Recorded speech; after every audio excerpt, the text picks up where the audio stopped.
Praise the Lord. தேவனுக்கு மகிமை உண்டாவதாக. ஆண்டவரும் இரட்சகருமாய் இருக்கிற இயேசு கிறிஸ்துவின் நாமத்தினாலே உங்கள் யாவரையும் இந்த கால வேளையில் நான் வாழ்த்துகிறேன்.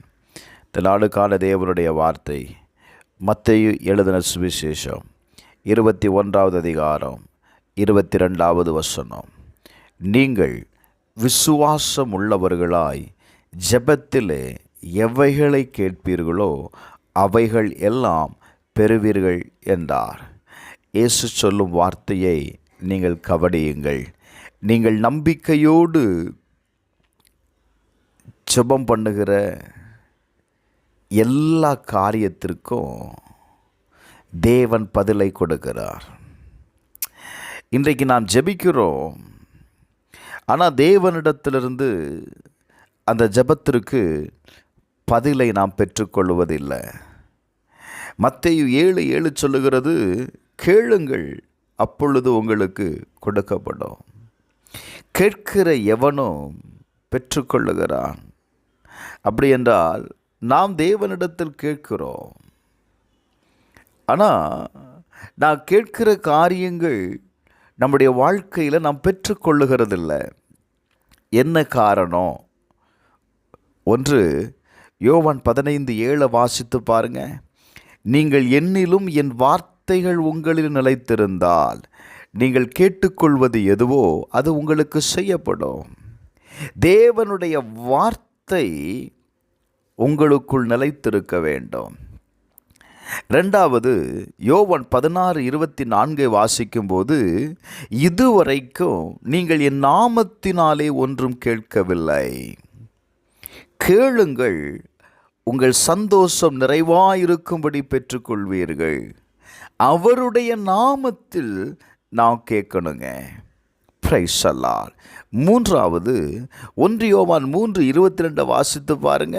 அவருடைய கற்பனைகளை நாம் கைக்கொண்டு அவருக்கு முன்பாக பிரியமானவைகளை செய்கிறபடியால் நாம் வேண்டிக் கொள்ளுகிறது எதுவோ அதை அவராலே பெற்றுக்கொள்ளுகிறோம். Praise the Lord. அப்போ தேவனுக்கு பிரியமான காரியத்தை நான் செய்யணும். Thank you Lord. இப்படி செய்யும் பொழுது நம்முடைய தேவன் என்ன செய்கிறார் அப்படின்னா, நம்முடைய ஜெபத்திற்கு பதில் கொடுக்கிறாருங்க. மார்க் 11:24 வாசிக்கும்போது, நீங்கள் ஜெபம் பண்ணும்போது எவைகளை கேட்டுக்கொள்வீர்களோ அவைகளை பெற்றுக்கொள்வோம் என்று விசுவாசியுங்கள்.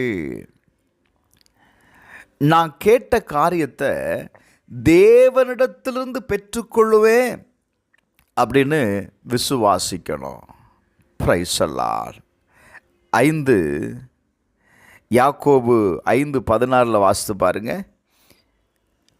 நீங்கள் சொஸ்தமடையும்படிக்கு உங்கள் குற்றங்களை ஒருவருக்கொருவர் அறிக்கையிட்டு ஒருவருக்காக ஒருவருக்கு ஜெபம் பண்ணுங்கள்.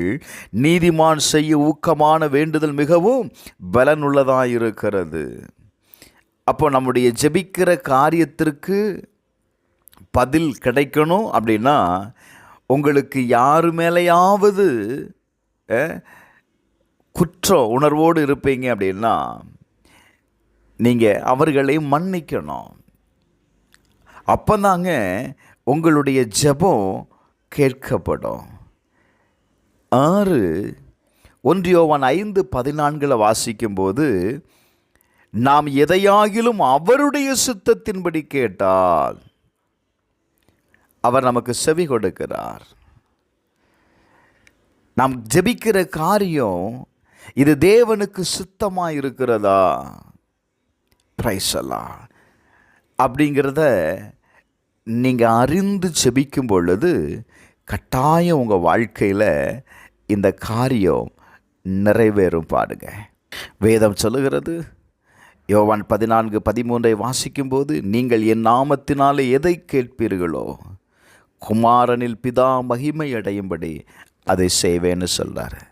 இந்த காலவேளையில் நீங்கள் ஜெபிக்கிற காரியத்தில் பிதா மகிமை அடையும்படி காரியத்தை நிறைவேற்றி கொடுக்க போகிறார்.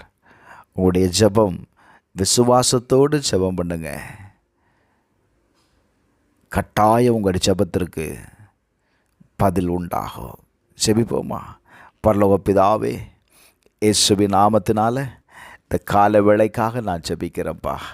இந்த கால வேளையில் உம்முடைய சமூகத்தை நோக்கி வேண்டுகிற ஒவ்வொருவருக்காக நான் ஜெபிக்கிறேன். பிதாவே, அவருடைய ஜெபங்கள் கேட்கப்பட்டு பிதாவினுடைய மகிமை வெளியரங்கமாய் செயல்படும்படி அவருடைய காரியத்தில் ஜெயத்தை தாரும். அவருடைய ஜெபங்களெல்லாம் கேட்கப்படட்டும்.